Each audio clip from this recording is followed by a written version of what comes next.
There's an unfortunate move, I think, from the Yes advocates, though, Michael, with proposals in good faith from the likes of Julian Leeser and others who want the Yes vote to succeed, saying if you want to embrace more constitutional conservatives, make a couple of minor amendments. I honestly can't get my head around why those on the Yes side aren't trying to embrace the likes of Leeser and Bragg and others to just provide a bit of a buffer on their vote. I mean, just from an observer's perspective, I don't understand why they're not trying to at least provide some compromise to get more on board. That's normally the name of the game, Michael.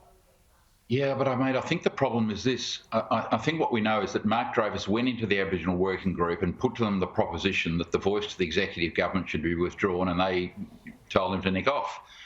So Albanese backed away from any thought that there would be, moving away from the inclusion of a voice to executive government. If it would voice to Parliament, which is what Lisa and others are talking about, it'd have a much better chance of winning. But this whole, the right of one group of Australians to be able to talk to the Governor-General, government departments, the Reserve Bank, everybody else, when no one else has that right, is a step too far. But obviously the voice advocates are playing very hardball with the government. The government doesn't want to see into compromise.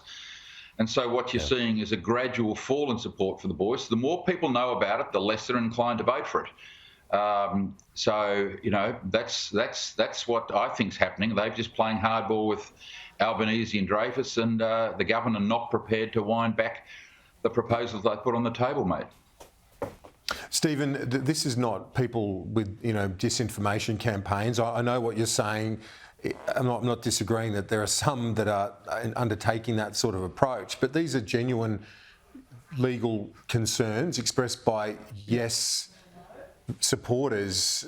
I'll put the same thing to you. I just don't see why there's not some effort to try and embrace that group. I mean, referenda are hard enough to get up at the best of times, Stephen. No, look, absolutely. And the greatest amount of consensus as possible is a good thing. But the Indigenous community, in good faith, have put forward their proposition, and the governments are supporting that and putting it to the Australian people. I accept that there are legitimate arguments about this. I accept that there are legitimate yes voices that see that this is the pathway forward. But the overwhelming majority of the Indigenous community support the model as it stands. And if we want to meaningfully embrace the Indigenous community, we've got to respect their wishes. Now, if it loses, there'll be a very robust debate about why.